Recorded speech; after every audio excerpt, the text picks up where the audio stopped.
তোমার লাইফে বাইক থাকবে নাহলে আমি থাকবো, তুমি বলো কে থাকবে? বাইক। এত যে বাইক বাইক করতেছো, কি পাইছো বাইকের মধ্যে? হ্যাঁ, যে আমার মধ্যে নাই? ব্রেক। ব্রেক মানে? আমার এই বাইকের ভিতরে একটা ব্রেক আছে, ব্রেকটা যখন চাপ দেই ও থাইমা যায়, কিন্তু তোমার ভিতর কোনো ব্রেক নাই।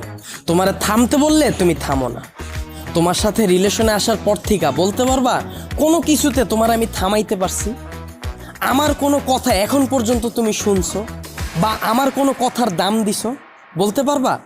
কিন্তু ও শুনছে, ওর মধ্যে একটা ব্রেক আছে, ওরে যখন আমি চাপ দেই, ওরে যখন আমি থামতে বলি ও থাইমা যায়, কিন্তু তুমি থামো না। তোমার আমি থামাইতে পারি না। তোমারে যখন কোনো কিছুতে না করি তুমি আমারে উল্টা প্রশ্ন করো, এইটা কেন করব, ওইটা কেন করব। এই, ও কি কথা বলতে পারবে যে ও তোমাকে প্রশ্ন করবে? এইটাই তো আমার সুবিধা। ওরে আমি যেমনে বলি, যেমনে চালাই ও অমনিই চলে, কিন্তু তোমার আমি যেমনে চালাইতে চাই